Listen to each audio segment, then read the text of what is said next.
Hey, welcome back, everybody, to another episode of Soul Focus Radio. This is your host, Martin Friedman, and I'm so excited for this episode of our podcast because on this episode, we are going to answer the question, what does it mean to be disempowered? And in order to answer that question, I'm being joined once again by our CEO and co-founder, Ragivah Mahdi. How you doing, Ragivah Mahdi? I'm doing great. I'm so excited about this conversation because when you ask the question, what does it mean to be disempowered? I think there's so many disempowered people who don't even know they're disempowered. And so to dive into the signs and the symptoms is also to provide a roadmap into empowerment or into being powerful, right? Right. I agree. And, right now, it feels like disempowerment is at a peak in this country, right? At least noticeable disempowerment, right? Because everybody on all sides feels some level of disempowered. When I say all sides, I'm really referring to what's happening right now, Mahdi, in terms of the election, which just happened and everything that's followed the election. It just feels like we are just in a massive, massive peak of a wave of disempowerment. Yes, I would agree with that. We are at a peak of being or going as far as we have been able to go in performative expression. So where we are in terms of the way you see people reacting is what happens in people's lives when we are not sticking to our authentic self and we alter our natural expression to get into performative expression, and our performative expression has no real power whatsoever. When we give up the autonomy to be and express our natural self, we move out of our personal power into a place of disempowerment. And when you're in a place of disempowerment, you believe you have no control over the outcomes in your life, which is not the truth. There's always something that we have control over as it regards to our personal lives. But when we lose sight of that, become distracted by everything that's happening on the outside, we lose sight of what our power actually is, what our secret weapon actually is, what our edge actually is. And when you lose sight of your edge, you lose sight of your power. So disempowerment is losing sight of our own edge. That's what I'm hearing you saying, Yes. that it's losing sight of who we are and what makes us us because of what's happening in the external world. Exactly. And throughout history, the external world will always act as a distraction for those who are not focused on themselves. I tell people all the time, and you've heard me say this as a part of the soul focus, philosophy and teachings, is that there are really what I consider three agreements that every potential leader or every leader needs to agree to in order to really move out of disempowerment, right? So the first agreement is that you have to agree that you are with yourself 24 hours a day for a reason. There's a reason why you are with yourself, and that's because you are responsible for knowing how to drive you. You should know more about you than you know about anybody else. I remember some time ago when I was in maybe probably high school, and back then the teachers would ask a question about you writing a paper about who you are. And most of the students could not write about who they were. And I too could not write about who I was. I write very little, maybe a paragraph, because I didn't know very much about myself at that time. But if you would ask me to write about somebody else, like, some star, somebody in history, I could write pages and pages and pages of somebody else. And I think there's fundamentally something wrong. Because if you are with yourself 24 hours a day and you could fill up pages and pages about somebody else, but you can barely write a paragraph about yourself, that means you've been distracted. So we need to agree as leaders that we are with ourselves 24 hours a day for a reason. That doesn't mean we are conscious that we're with ourselves 24 hours a day. But what it does mean is that there's a responsibility of getting to know ourselves that is a mandate put on us by the universe, because the universe is looking to us as being the best knowers of who we are. And when we don't know who we are, what we are doing is telling on ourselves. We're telling that our focus has not been in developing our own potential. It has been about comparing, pleasing, impressing, competing with other people. And that is problematic. That's the first agreement. We have to agree that we are with ourselves 24 hours a day because we have to be great at driving ourselves. the idea of being woke, you know, we talk about woke, right? Absolutely. The idea of being woke, you're not woke if you can't drive yourself to where you want to go. Right. If you can't bring yourself to the outcomes that you are seeking to achieve for yourself, you're not woke yet. Being woke is having the ability to drive yourself to where you want to be, not, you know, having political knowledge or knowledge of history of what happened in Egypt or et cetera, et cetera. Those things are good. But when it comes to being able to get the results that you want, being woke has to be about how well do you know how to drive yourself. Well, that's really powerful. You know, as you were talking about this, I was trying to remember the first time I ever heard you say anything like that, that we're with ourselves, you know, 24/7, right? That we're always with ourselves and, you know, that we don't really know who we are until we really accept the idea of not only that we're with ourselves for 24 hours a day, but also why. And, you know, I remember the first time I heard you say it, I was like, well, of course I know who I am. Right. And, you know, it's absurd to say, of course I know I'm with myself 24 hours a day. So I remember having a lot of resistance to that idea and just it feeling like just so basic, right? Like such a basic idea. Why is he telling me this? Why is this supposed to be profound? And, you know, if you could just address that, because I'm sure other people are listening and feeling the same thing. Like, of course I know who I am. What do you mean, you know, that I might not know who I am, you know, and I might not be with myself 24 hours a day? Well, the thing is, we are with ourselves 24 hours a day, but we're not conscious that we're with ourselves. So even when we're with other people, we're still with ourselves. You get up at night to go cheat on your diet, you right there with yourself. Whatever you do, you are recording what you do, and you are establishing a relationship with yourself that whereby you are either going to learn to trust yourself or be suspicious of yourself. Like right now, most people are suspicious of themselves. They don't fully trust themselves. They don't fully trust themselves with what they want. So we make excuses for not getting what we want, for not having what we want. The reality is we are with ourselves because, as I said to you before, there is a mandate given to us by the universe to drive ourselves or drive our mind to the destination of our soul's desire. So when we are unable to do that, that means we don't know enough about ourselves to achieve the goal.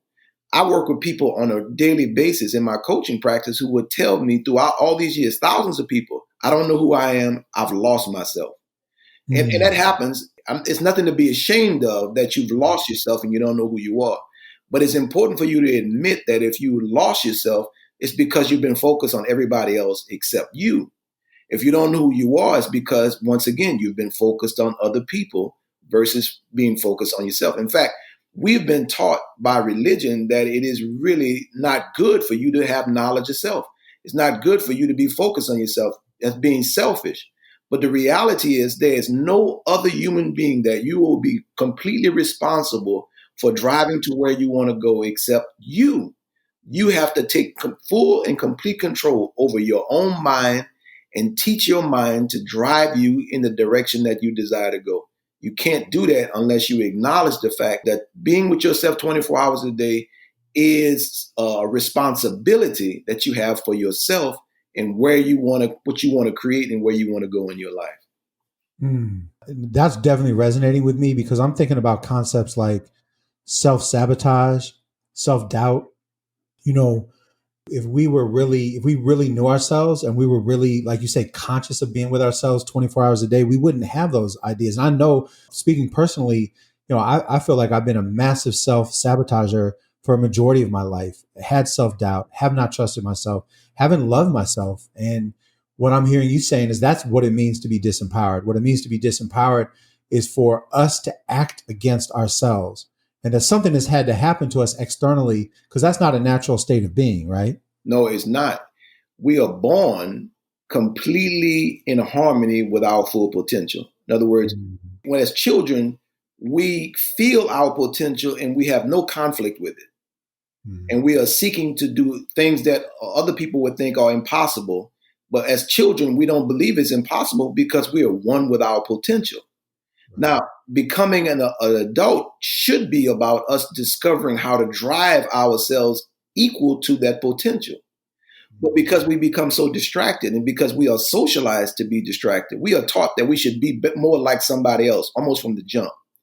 And then being indoctrinated with the idea of being more like someone else, we end up taking our eyes off of the one thing in life that we have control over, and that is ourselves. The one thing in life that we should have dominion over, the one thing in life that we should have charge over, which is our own mind, we don't learn how to do.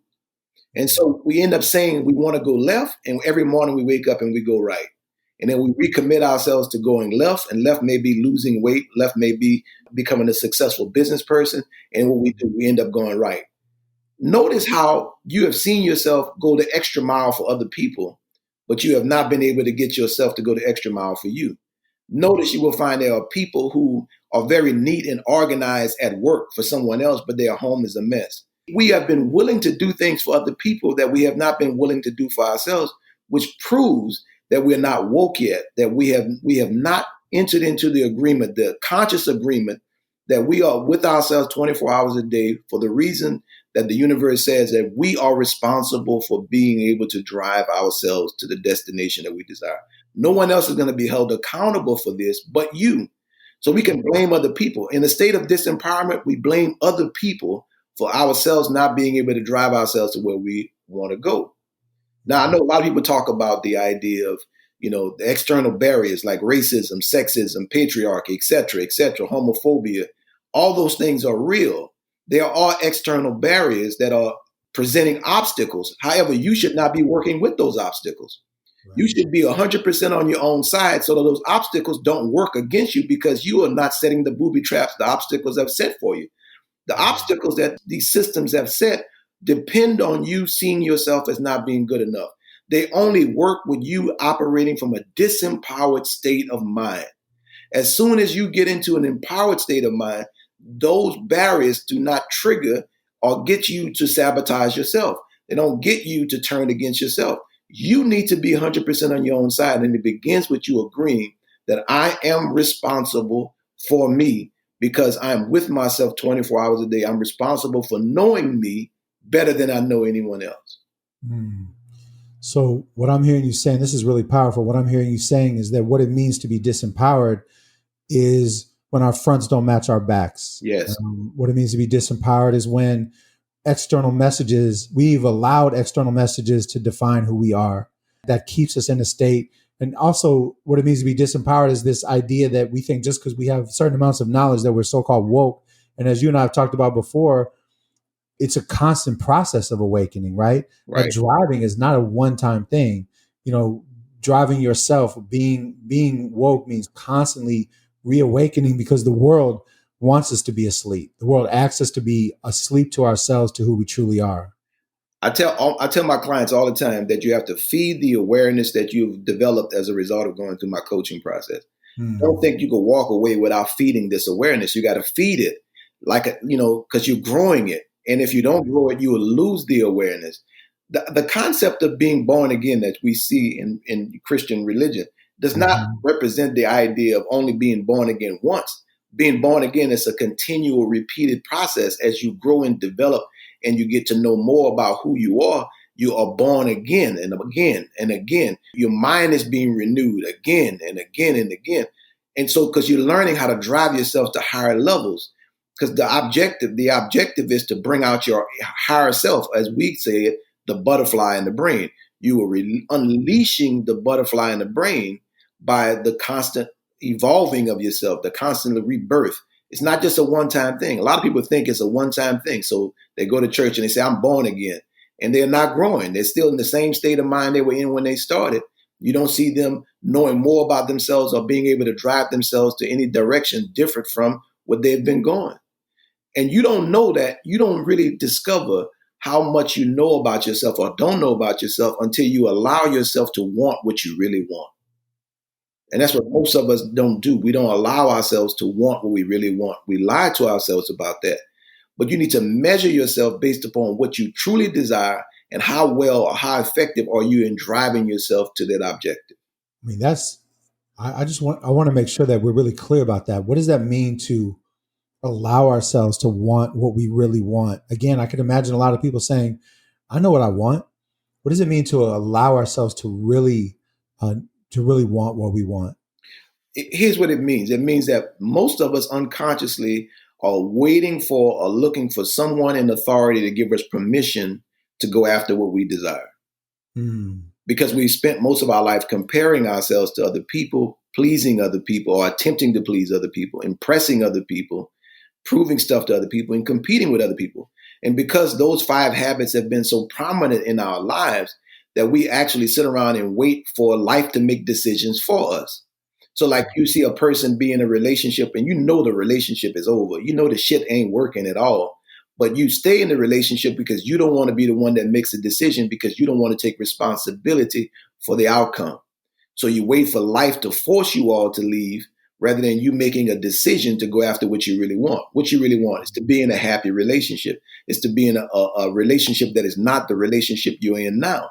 So you take that example and you apply it to anything in life where we are constantly waiting for life to decide for us because we won't give ourselves permission to act in authority on our own behalf.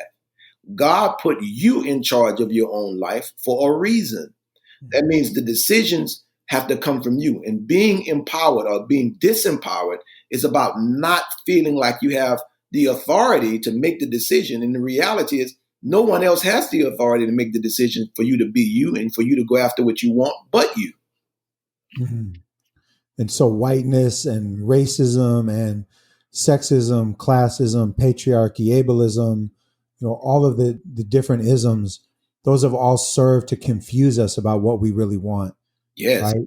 Yes, because racism and patriarchy and all this stuff, if we take, for example, with racism, people of color have been trying to live up to the white dominant culture. There's a white dominant culture way.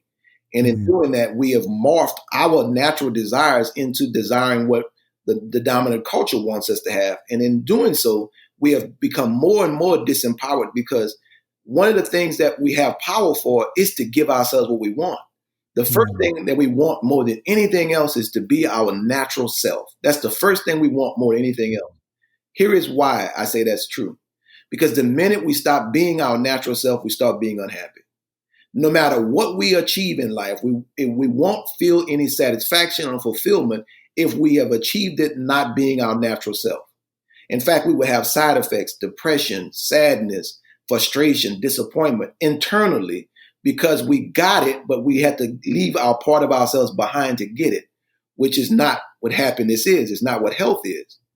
So it is so important. It is so extremely important that we understand these things, because when we don't understand, we lose ourselves in going after stuff. Wanting what you want is so important because that is such an expression of power. I want what I want, and knowing that you cannot settle because there's nothing close to what you want. There's only what you want. And when you get what you want, then you know that you are knowing how to drive yourself and you're following the mandate of your life that the universe has put on you. All right. That is powerful. And that's really clear. I want to thank you for that, because I'm definitely feeling a relationship to what you're saying in terms of, as a white person, having what I want defined in very linear terms. We talk about linear all the time, and we talk about it, white culture being a very either or kind of culture. And, it's like not understanding the gifts that every aspect of life gives us, and only wanting, just like being so linear, like I only want the good things, but I have felt in my life so confined by that idea, of the good or the bad, the right or the wrong. And I think that it has served to stifle my and many white people's natural expression. I would agree. Anytime we try to become something for someone else, we end up altering our natural expression, even if what somebody else sees in us is a good. Like, growing up, people saw potential in me before I saw potential in me. But still, the side effect is if I try to live up to who they think I am, then I alter my natural expression to live into it. And what that does is it put me in bad relationship with myself. Even out of the best intentions, it put me in bad relationship with myself.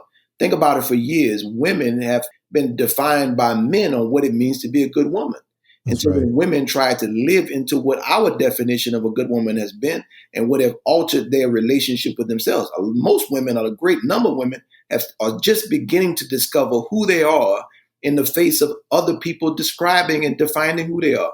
So now that what you see around the world happening is women defining themselves for themselves.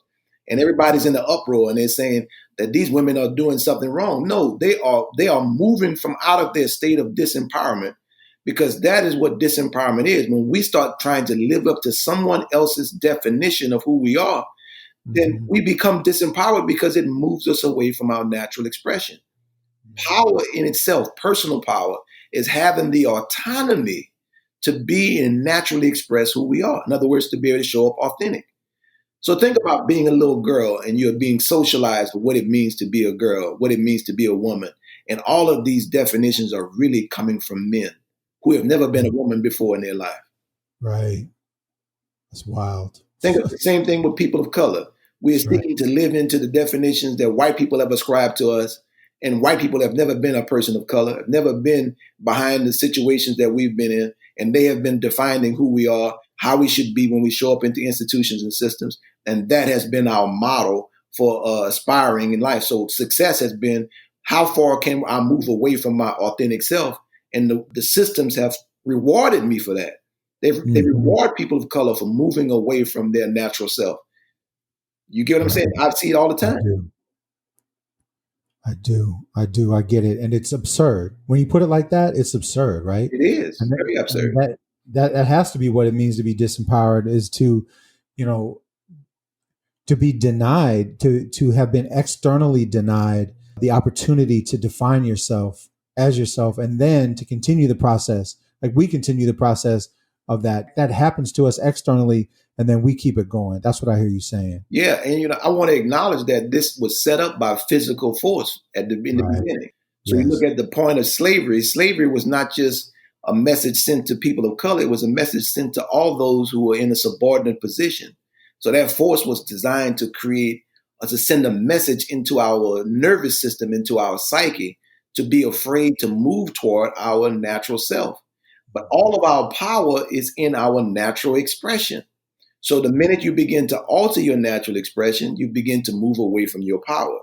So now that the physical force has been removed, but you still see some of it with the police stuff that you see in social media, the shooting of George Floyd and Breonna Taylor. All this is like designed to keep the psyche that's been planted in our nervous system so we won't move in the direction of our natural expression, but we must for our liberation.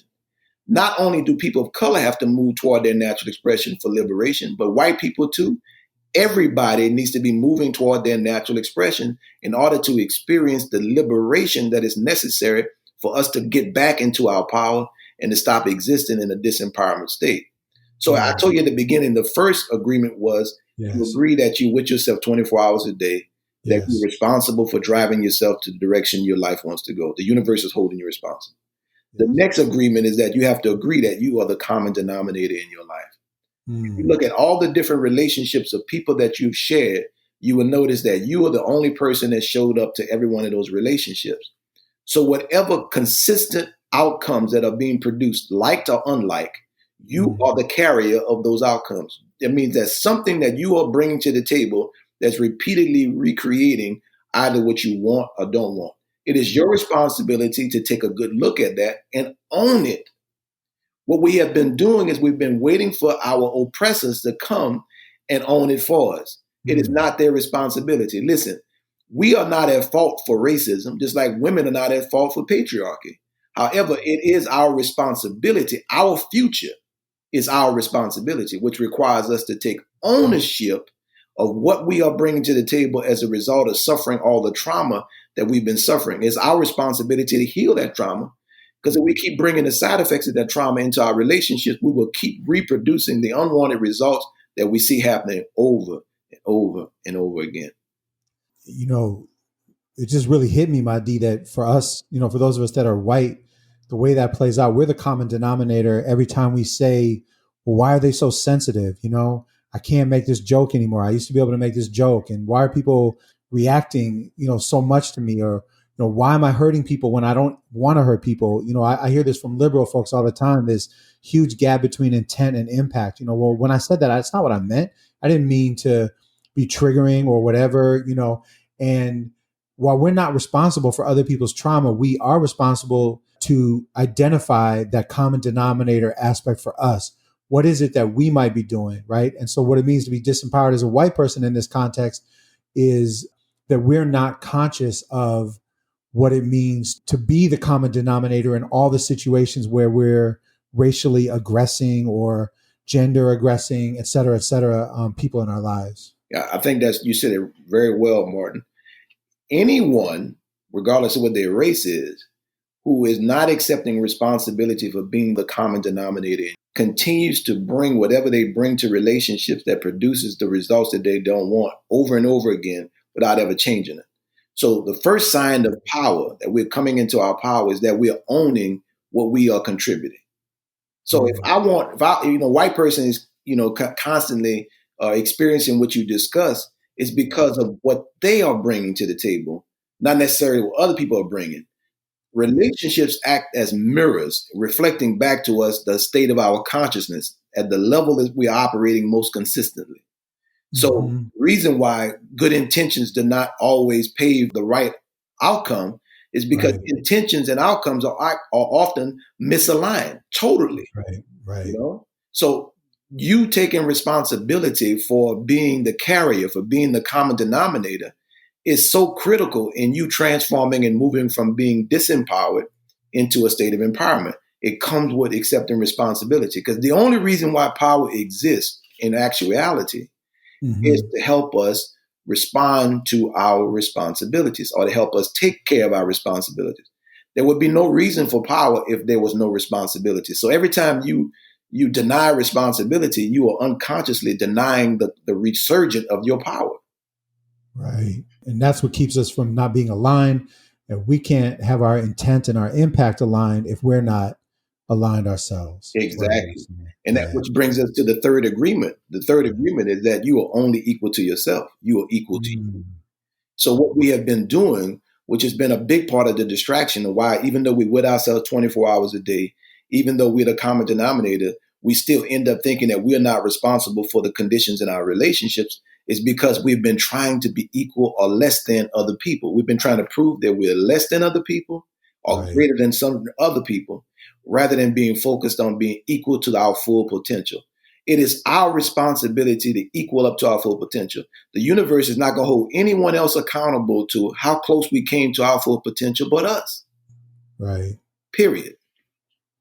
Wow. I think, and I don't want to project things on other people, but I will say that it keeps hitting me that, like, this taking responsibility piece, right? Huge. Like that, yeah, it's huge. And I think there's, in my experience, especially in like the social justice movement, that's a very charged concept to say that people have to take responsibility for themselves when all of this external disempowerment is happening all the time.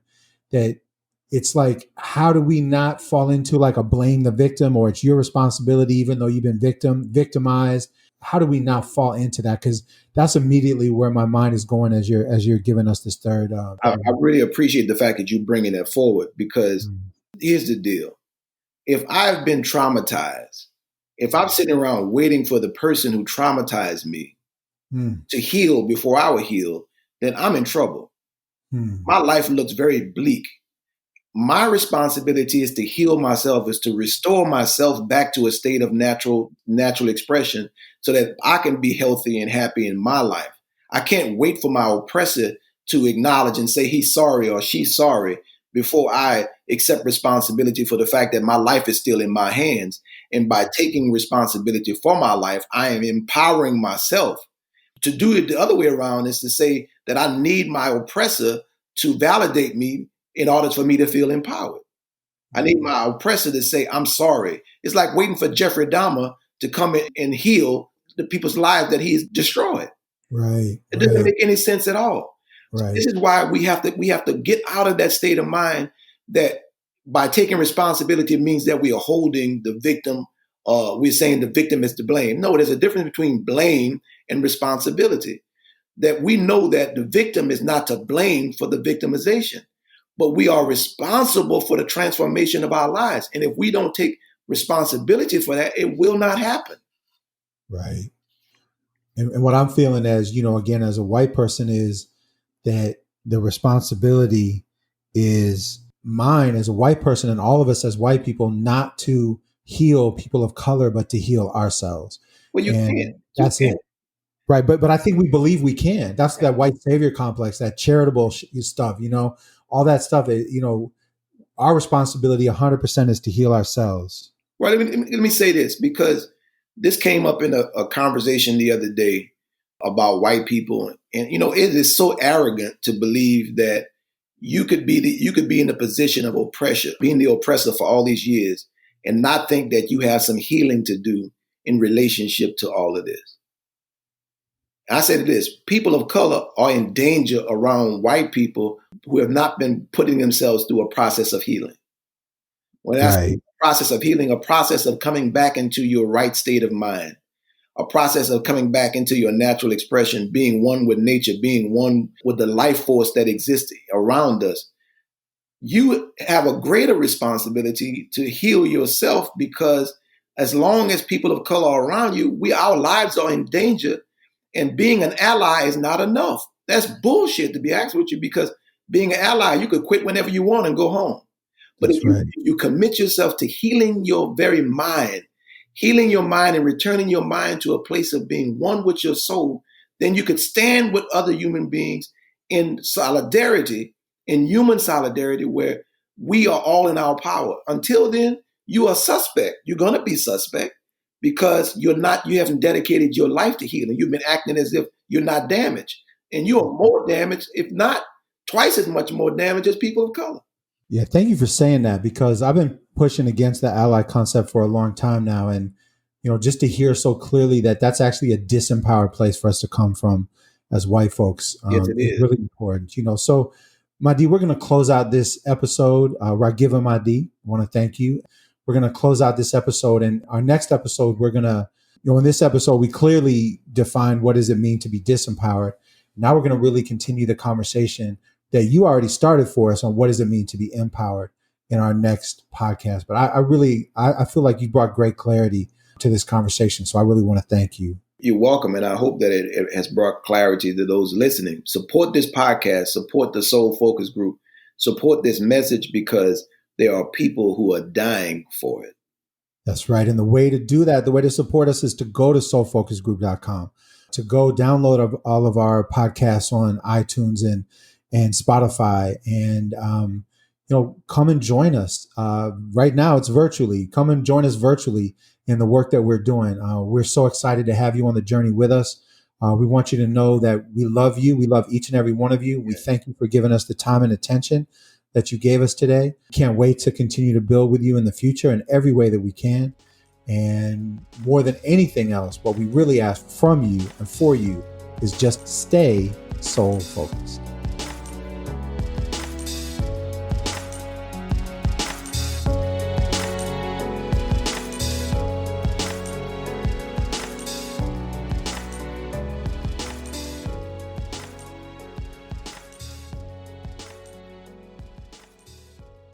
If you wish to support and represent the Soul Focus Group, check out our apparel store at our website, www.soulfocusgroup.com/shop.